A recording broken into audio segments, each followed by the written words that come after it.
টাঙ্গুয়ার হাওর বাংলাদেশের সিলেটের সুনামগঞ্জ জেলায় অবস্থিত একটি হাওর।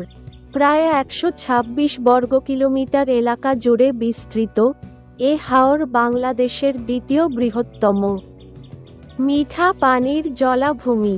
স্থানীয় লোকজনের কাছে হাওরটি নয়কুড়ি কান্দার ছয়কুড়ি বিল নামেও পরিচিত। এটি বাংলাদেশের দ্বিতীয় রামসার স্থান হিসাবে পরিচিত, প্রথমটি সুন্দরবন। সুপ্রিয় দর্শক, মায়াজাল বিশ্বের এই পর্বে চলুন জেনে আসি টাঙ্গুয়ার হাওর সম্পর্কে। নিয়মিত ভিডিও পেতে অবশ্যই সাবস্ক্রাইব করুন মায়াজাল বিশ্ব। টাঙ্গুয়ার হাওর সুনামগঞ্জ জেলার মধ্যনগর ও তাহিরপুর উপজেলার মেঘালয় পাহাড়ের পাদদেশে অবস্থিত। মেঘালয় পাহাড় থেকে ৩০টিরও বেশি ঝর্ণা এসে মিশেছে এই হাওরে।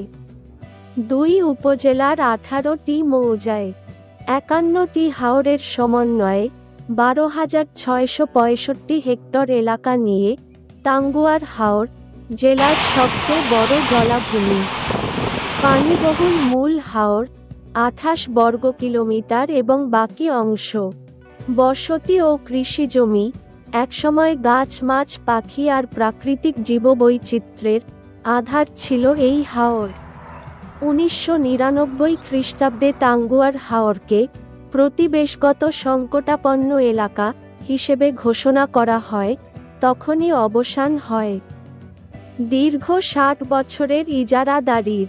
২০০০ খ্রিস্টাব্দের ২০শে জানুয়ারি এই হাওরকে রামসার স্থান হিসেবে ঘোষণা করা হয়। টাঙ্গুয়ার হাওর বর্তমানে পর্যটকদের একটি জনপ্রিয় গন্তব্যস্থলে পরিণত হয়েছে।